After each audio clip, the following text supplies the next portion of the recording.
Bonjour à toi et toi là-bas. Bonjour à tous. Juste avant de commencer la vidéo, merci à tous ceux-là, tout le petit monde qui est là, qui est en globe, et tous ceux qui regardent pas la vidéo, mais qui ont regardé des vidéos au mois d'août, parce que, mois d'août exceptionnel, les gars. Et quand je dis exceptionnel, c'est parce que c'est exceptionnel. Ça m'a surpris moi-même. J'ai fait, oh, il y a des gens qui regardent mes vidéos. C'est fou ça. Il y a quelqu'un derrière il y a quelqu'un derrière la caméra. C'est fou ça. Bref, si vous êtes bien derrière la vidéo, derrière cette caméra, derrière un écran, mettez le pouce bleu pour que ça confirme le truc. Et un commentaire parce qu'aujourd'hui on va parler de Gavi, on va parler de Fatih, on va parler d'Aroro, de Frenkie de Jong. Comment les incorporer dans le système d'Hansi Flick et comment ça va fonctionner. Et puis, avons-nous besoin d'eux réellement ?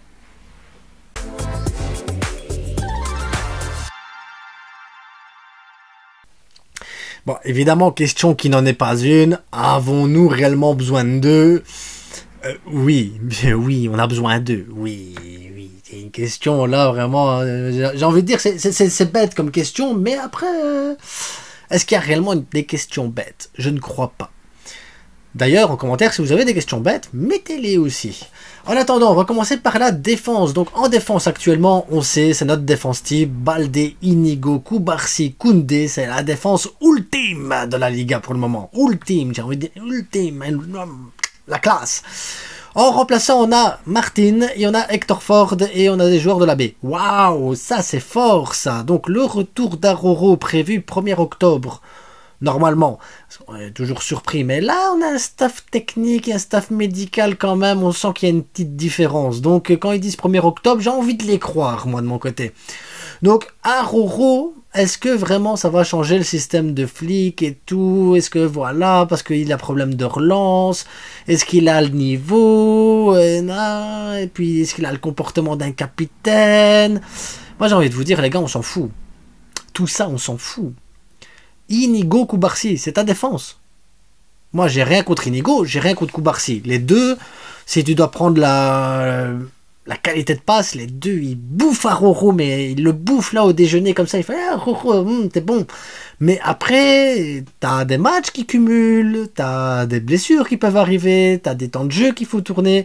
Et puis Aroro, l'air de rien, il va arriver en octobre. Octobre, t'as la Ligue des Champions contre les Young Boys.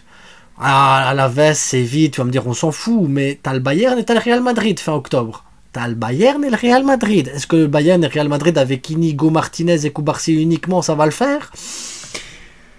Je les aime bien, tous les deux. Ils sont gentils, ils sont mignons, ils font des bonnes passes, mais à un moment donné, il faut pouvoir jouer un peu d'intensité et de physique. Donc pour moi, Aroro aura totalement sa place dans ce Barça. Et pourtant, j'en veux encore à Aroro de ne pas avoir de cerveau, je vous jure. Ça me fait mal de dire on a besoin d'Aroro parce qu'on a besoin quand même de cette grinta, on a besoin de ce truc-là. Et en même temps, ces erreurs, ces manques de trucs et tout, ça me... Mais tu dois ravaler ta fierté, tu dois dire oui, Aroro, l'air de rien, t'as besoin. Je suis désolé, c'est l'un des meilleurs défenseurs d'Europe, quoi qu'on puisse dire. Et... t'en as besoin, c'est tout. Je m'arrêterai là-dessus sur Aroro. C'est un joueur indispensable dans ce système où en plus tu joues extrêmement haut et que tu as énormément d'espace dans le dos et que le Bayern ou le Real Madrid, ça peut aller très très vite dans ton dos. Donc Aroro, moi j'ai envie de vous dire, il revient le 1er octobre, tant mieux. Deuxième joueur sur lequel on va s'attarder un petit peu, c'est Gavi. Gavi, donc, grosse blessure, il revient après 1 an. Donc, il y a 2 écoles. Là, il y a 2 écoles. Il y a l'école du, il faut pas le compter dans l'effectif. Il faut pas le compter, grosse blessure, faut prendre son temps, il sera pas à 100%, et s'il n'est pas à 100%, il faut le ménager. Puis il y a l'école Gavi. Parce que ça, c'est la première école, c'est la nôtre. Nous, on est au courant qu'il a été blessé, on est au courant que ça va... Il faut le temps, on est au courant que le gars, voilà, doucement, grand, t'as vu ton style de jeu, t'as vu comment tu joues, calme-toi, c'est bon, voilà, il faut prendre soin des pépites, prendre soin des talents, prendre soin des petits prodiges, prendre soin du petit gentil Gavi, tu vois. Et à côté de ça, comme je dis, t'as la deuxième école, l'école Gavi. Ça veut dire Gavi tout seul, en fait. C'est ça, son école, j'en ai rien à foutre. Là, je suis dispo, je joue.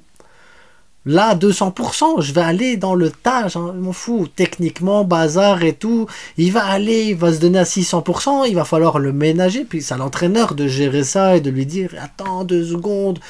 Puis quand tu vois Flick quand même sur le banc, est-ce qu'il va vraiment lui dire, ménage-toi? Non, non, regardez Rafinha, non. Donc Gavi, il a sa place, évidemment qu'il a sa place, évidemment qu'il va jouer, évidemment qu'on a besoin de lui, évidemment qu'il est trop fort, Gavi. Et là vous allez me dire, ouais, mais dans le milieu, comment tu vas le placer dans le milieu? Comment tu fais? Parce que tu as Olmo et Pedri, indéboulonnable en haut. En numéro 6, Casado, Garcia, indéboulonnable, parce qu'il n'y en a que. Jusqu'à ce que Frenkie revienne. D'ailleurs, Frenkie, pour parler de Frenkie vite fait, là, truc, j'ai été regarder, j'ai pas de date de retour. Donc s'il y en a un qui sait quand ce que Frenkie revient, ça serait intéressant de le mettre en commentaire, parce que j'ai vu personne. Alors s'il revient, c'est à 80%, mais Hansi Flick veut des gens à 100%, d'où l'opération de Christensen pour qu'il soit à 100%. Donc je sais pas si Frenkie... Je sais pas comment ça va aller avec Frenkie, j'ai pas de date, j'ai rien comme information, je sais pas. Frenkie, je sais pas, c'est... Point d'interrogation. Mais en tout cas, s'il revient, je pense qu'il viendra en 6. Garcia redescendra en défense centrale, même si je vois Garcia plus souvent jouer en 6. Mais vu, enfin bref. Frenkie, c'est compliqué. On pourra en faire une vidéo à part, je pense, rien que pour lui. Là, on est sur Gavi. Donc Gavi, tu te dis, ben, Olmo peut sortir de temps en temps, tu peux mettre Gavi. Pedri, tu peux le sortir de temps en temps, tu peux mettre Fermin. Voilà, c'est des joueurs, voilà, c'est Barça compatible. Gavi, c'est le talent, c'est l'impulsion. Il a le sens pour aller au but. Il n'a pas peur de frapper, il n'a pas peur d'oser, il n'a pas peur de s'infiltrer. Et je vois Gavi plus comme un profil à Olmo. Alors voilà, vous allez me dire, ouais, mais techniquement, dans les petits espaces et tout, c'est pas la même chose. C'est pas la même chose. Même si Gavi, techniquement, il est tellement sous-estimé, mais tellement sous-estimé, c'est incompréhensible que la communauté elle ait du mal à imaginer Gavi faire des dribbles dans les petits espaces. Mais peu importe, c'est pas grave. Gavi peut faire du Olmo. Et Gavi a le sens du but. Gavi peut se projeter et Gavi peut apporter tellement dans le pressing, dans l'intensité et tout ça, que Gavi, franchement, si tu me dis, tu commences le match avec Olmo et Pedri, tu termines la fin de match avec un Gavi et un Fermin au milieu de terrain, j'ai pas de stress. J'ai zéro stress et zéro inquiétude parce que le talent il est là. Et si tu commences un match avec Gavi et Fermin et que tu les fais sortir à la 60e pour mettre... Pas de souci. Le Barça, je pense que là, on arrivait à un niveau, je sais pas si vous vous souvenez de l'année passée, où si tu avais Gavi qui rentrait sur le terrain, que tu devais le remplacer, c'était Sergi Roberto, ou tu avais du Oriol Romeu, où tu savais pas trop quoi mettre parce que c'est compliqué le milieu de terrain au Barça la saison passée. Là, tu sors Olmo, tu mets Gavi, tu perds rien. Tu sors Pedri, tu mets Fermin, tu perds rien. En qualité, tu perds rien. Tu changes de style de jeu, tu changes ta manière de voir le football un petit peu, tu changes le profil parce que voilà, mais c'est magnifique parce que l'adversaire s'est adapté à un profil de jeu et puis tout d'un coup, tu changes 2 gars, tu mets 2 autres milieux de terrain, tu as un autre style de jeu et tu fous le bordel partout et ça fonctionnera. Et c'est ça qui est fou. Ça fonctionnera parce que niveau qualitatif, tu perds rien. Et ensuite, on aura le retour d'Ansu Fati, normalement à partir du 15 septembre.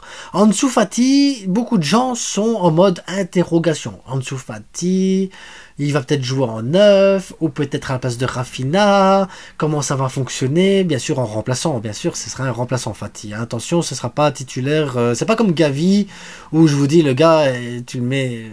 C'est bon.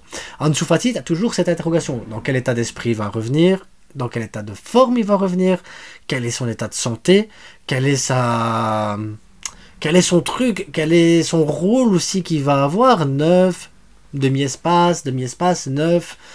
Moi, j'ai toujours vu Ansu Fati en tant que numéro 9. Je sais que ça peut paraître dingue, mais pour moi, Ansu Fati a toujours été un numéro 9.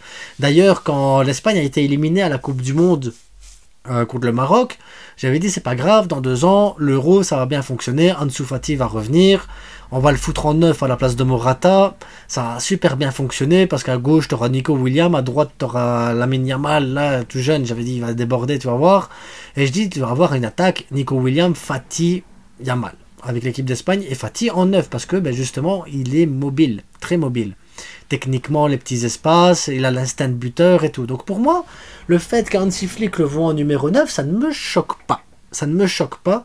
Et très franchement, Ansu Fati, en remplaçant Robert Lewandowski, si Ansu Fati montre ce qu'on nous fait croire actuellement avec ses entraînements, avec ce qu'il avait montré en pré-saison et tout ça, on nous dit oui, Ansu Fati a vraiment les capacités de jouer en numéro 9, physique, je pense qu'Ansu Fati pourrait être un 9, style Samuel Eto'o, comme on a eu à l'époque d'Eto'o. Très franchement. Un gars qui peut se projeter en avant, qui peut prendre de la vitesse, qui peut jouer dans les petits espaces, des petits crochets courts, un sens du but, mettre une tête ou un truc ainsi, je pense qu'Ansu Fati se rapproche énormément du style d'Eto'o. Énormément. Après vous allez me dire, Eto'o a joué aussi un peu sur le côté. Oui, mais ça fonctionne. Parce que de toute façon, dans le système d'Hansi Flick, et c'est là qu'il faut bien comprendre le concept, c'est qu'il n'y a personne qui est statique. Tout le monde est en mouvement. Rafinha, tu le vois sur l'aile gauche, il peut aller sur l'aile droite pour aller donner un coup de main à Lamine Yamal. Yamal peut aller sur l'aile gauche pour donner un coup de main à Rafinha. Tu peux avoir Robert Lewandowski qui se décale, qui revient un peu en retrait, Rafinha qui prend le rôle de 9, ou tu peux avoir un Olmo qui s'infiltre en tant que faux numéro 9 tout d'un coup. Et en fait, tout le monde est en parfait mouvement. C'est-à-dire que chacun sait que si l'autre rentre dans un espace, ben, l'autre va prendre l'espace de l'autre. Et ça tout le temps en mouvement et ça bouge tout le temps. C'est dur pour les défenses de défendre là-dessus. Et Ansu Fati a ce truc made in Masia, parce que c'est vraiment un truc formé à la Masia, c'est de toujours prendre les espaces, prendre l'espace libre, aller chercher le petit trou et tout ça. S'il doit revenir en retrait, et s'il vient en retrait, l'autre joueur sait qu'il doit prendre la place. C'est ça le football du Barça à la base, hein, les gars. Hansi Flick ne révolutionne pas quelque chose, Hansi Flick remet en place quelque chose qui devait fonctionner déjà l'année passée comme ça. Et Ansu Fati, pour revenir dessus, a ce profil de jouer numéro 9, et pas un 9 à la Luc de Jong ou un 9 à la Braithwaite, j'en sais rien, moi, un 9 statique comme ça, Inzaghi, Van Nistelrooy, Raoul, non. Un 9 moderne, un 9 qui peut jouer dans tous les espaces qu'il y a au front de l'attaque. Donc, si je dois dire maintenant, est-ce que les gars ont leur place? Oui. Est-ce qu'on a besoin d'eux? Oui. Est-ce que ça va nous faire du bien? Oui. Maintenant, comme je vous dis, seule interrogation, c'est Frenkie de Jong. Donc, si vous avez une date, on fera une vidéo complète sur Frenkie de Jong parce qu'il mérite une vidéo complète, carrément, tellement le joueur est complexe. Complexe. Je pense que c'est le mot, c'est complexe. Il est tellement complet, parce que Frenkie de Jong est un immense joueur, tellement complet qu'il est très complexe et compliqué. Et pour moi, c'est compliqué de le mettre dans le système de jeu qu'on doit jouer. Mais je vous expliquerai ça quand on aura une date de retour. Là, pour le moment, on a le temps, les gars. En attendant, abonnez-vous, likez, partagez. Merci à tous ceux qui sont là. Parce que je pense qu'après cette vidéo-là, on aura atteint le 1 million de vues sur la chaîne. Merci à vous. N'oubliez pas, c'est que du foot. Et profitons de cette trêve pour éviter des blessures. N'oubliez pas qu'il y a une trêve une fois par mois maintenant, que c'est la Ligue des Nations. Donc tous les mois, on aura une petite trêve. You.